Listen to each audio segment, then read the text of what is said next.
Wake up and be amazing, and welcome back to another episode of Team Sparkle and Grind. And I'm Trainer Dane with my friend and partner, Evelina Solis. Hello, Evelina.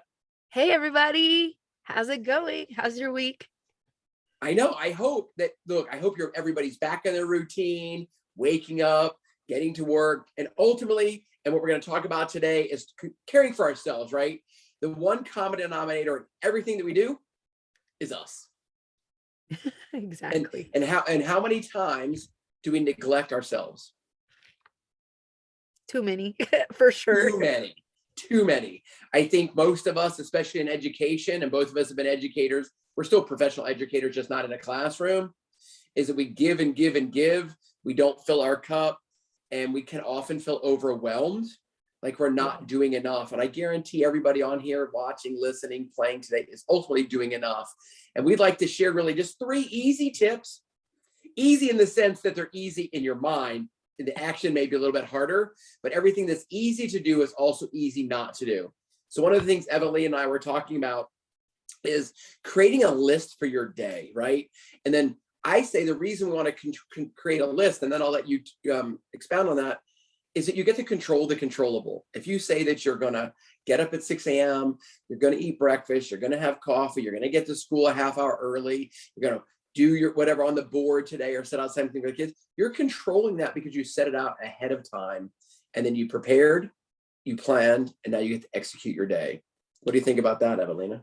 Yes, I love it. I think it's really important to put those things that, guard those boundaries, those things that are really important that you just have to knock out. And most of the time, do those early in the morning because nothing gets in the way, because life happens, right? For Yes. instance, yesterday, my whole day was kind of planned out, and there's 3 things I really wanted to accomplish for the day. I got a phone call from a substitute teacher in my daughter's class, and she had been working with the kids all week. The teacher was out sick, and most of y'all probably know right now there is a lot of challenge and there is a lot of change because of how the world is with COVID.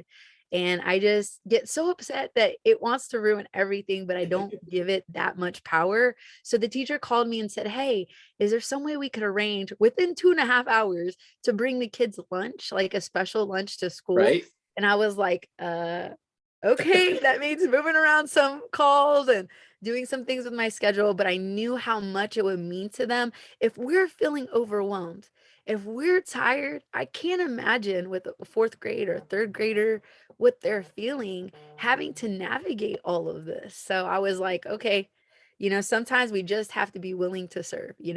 So that day did not go. My boundaries were not really, I had to kind of adjust, but sometimes we have to be spontaneous too. And being flexible, I think, is important, right? We should set out the expectation, but we shouldn't just throw up our hands and say it was a lost cause if it didn't go quite right. And that's another thing you and I talk about, teach and coach and encourage, is yay for the days or attitude of gratitude. At the end of the day, you got to personally spend time with your daughter and her classmates. Yes. Yes, and it was great to see their smile on their face. For sure. So there's so much beauty in that blessing. It's a blessing to be a blessing. And so it was really cool to be able to do that. But just talking about guarding those boundaries in that time blocking is very, very important on any given day. Absolutely. I personally use Google Calendar just the way my life is, and it even tells me when to get up. And I know when my alarm is going to go off every day, but it literally tells me to wake up and be amazing, to remind me again. So whatever word, to be a blessing, to be grateful, to whatever that is. Like mine could just be smile more, share my smile more, but whatever you, the listener, want to do it. I think we want to challenge you to be purposeful, make that list of your top priorities. And Evelina was spot on when she said, if you're willing to get out of bed, to literally jump out of bed, you'll have less demands on your time. If you can do it a little bit before your kids get up, before the alarm goes off, before other people are emailing you, texting you, Snapchatting you, whatever it is. So are some sacrifices, but they're for the good, for the greater good, to make it better. So reward yourself with that peaceful, quiet time. That's for you. It's time that no one else has but you, before everyone hits the ground running and you have to serve everyone around you. So do that for you. do that. If you here's a book, right, a recommendation for everybody, read The Miracle Morning by Hal Elrod, and he will help you understand the benefit of getting out of bed 1 hour early. That's a whole nother conversation, but I've been doing it now for several years. I literally get up at least an hour before I have to get a bunch of stuff done. Let's talk about rest. I think it's rest leads us right into rest, right? Right into rest. I think it's one of the things that we don't do enough. We just assume we're going to rest when we die or sleep when we die. But rest is your superpower. Your body recovers in rest. You get to relax. Your body goes into rest or digest. It is one of the most important things you can do is to get rest. Now, there's a bunch of different science, whether you need 5 hours, 6 hours, 7 hours, 8 hours. It's what you need. It's what you need. And Tanya always tells my wife that I don't get enough rest. Well, it works for me. She needs a couple more hours of rest. Does that make sense? It just, but I've been very aware of that over time. It's not something I discovered, oh, I only need 6 hours of rest. No, I've been doing it for a long time. So our challenge for you is to pick a regular bedtime, get up. So one of the reasons I get up, and now I'll say 5 a.m. so we don't freak people out that I really get up at 3:30 a.m. But I did that because I needed consistency in my day. And when we build consistency in our days, I think the life is just easier. And even though we want to go on vacation and trips, we want to get back oftentimes or after summer break. You can't wait till the kids are going to bed on time and getting up. And that first couple of weeks of getting back like we are now from Christmas holidays, it's hard because the routine has been broken. Yes. I think, its transitions are always difficult. And the reason we are feeling overwhelmed is because we're not getting enough rest. And so I'm so glad that you brought up that point. And if anybody wants to follow along, we're finishing up Building Your Balance, and we're in that last chapter of self-control. So make sure you're doing that last chapter because you'll learn all about these tips that we're going through with you. For sure. And then our last one today is reflection. So I'm going to ask you a question, Evelyn, about that day that was different, but you got to spend time with your daughter, right? Yes. So you could have, and you'll tell me if you didn't, you could have reflected, oh my gosh, I had to reschedule an appointment, or I missed a doctor's appointment or a dental appointment. Or the reflection could have been, oh my gosh, I got to see all those beautiful young children with smiles on their face. Which did you choose to appreciate? I chose to reflect on that, and it was a beautiful day. It's been really cold in Texas lately, and the weather changes like 40 degrees in a day. And yesterday was the first day we really saw a lot of that sun, and it was in the 60s, and people could actually not wear a jacket. And had I not been out there with her, I would have been stuck behind a desk inside. So I knew also is to get that beautiful sunlight, to be with them, to cherish that moment. I did a little photo shoot with her friends. Oh, nice. So much fun. Would I have done that if I had been here taking calls? Because we're on virtual, doing Zooms a lot of the time now.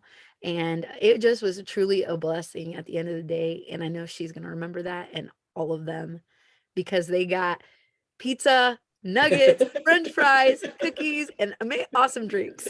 Right. I love the idea, though, of working with the kids with a photo shoot. Every one of us carries a phone of some kind. And whether it's climbing a tree or just smiling or making silly faces or whatever, it's just a lot of fun. It's not like we have to go, if you're old enough to remember, you got to take your rolls of film to get them developed. Right. You just got pictures. You can make a slideshow. That's a really, really great idea. And her campus is very open. There's a lot of trees. So the girls climbed up in the trees, and they all were on branches and things. I was scared, oh, don't fall. But we got some really cool pictures while we were out there. No, that's fantastic. So we just want to come to you each week and share tips for your mental, spiritual, and really your physical fitness health, because when you take care of this, the vessel that is you can give more. So today we talked about creating a list or creating one day at a time, right? Setting your schedule, being flexible too, getting the ample rest. That I'm telling you right now, that is your superpower. And then reflecting on the day, each day, what you're grateful for. And we've said this before, that it lets you put your head on your pillow with a smile on your face rather than a frown. Exactly. And you always talk about yay for the day or winning the day. What is that? What is that one thing that you can say, that was my yay for the day? And that yesterday was my yay for the day. There you go. And I also wanted to talk about Trainer Day, and we're going to be seeing them here in a few days. We're going to be coming January 19th to you virtually. Yep. So be ready. We're going to move. We're going to talk. We're going to learn. We're going to high five. I'm sure we'll have a dance party. That's all Evelina's jam. She'll get me a song and we'll do the dance party. But real quick, and then we'll go. I actually got one of my champions. So in my private coaching groups, sent me a yay for the day unasked yesterday. Oh, cool. Yeah. It wasn't on our schedule to share. And she runs a long-term acute healthcare for anyway. And so staffing's a big issue with people being ill, like you said. And she was like, I have all the weekend covered. I only have 2 slots. And when I had talked to her before, she was stressing out that she wouldn't have enough care for the elderly, basically. So it was pretty cool that we are starting to build that culture where people are looking to celebrate their yays. And our yay next Wednesday, the 19th at what, 2:40 p.m., right? Yep, 2:40 to 3:10. Be there or be square. That'll be our yay for the day. We're going to challenge you to make it your yay for the day. So again, go be amazing. Thank you so much from the bottom of my heart. Any last words, Evelina? No, just handshakes, high fives. We can't wait to see you. Go Woo, be woo. amazing. Hey, you know what? Here's your challenge. If you watch the video, text somebody today and tell them you're thinking about them and expect nothing in return. Go be amazing.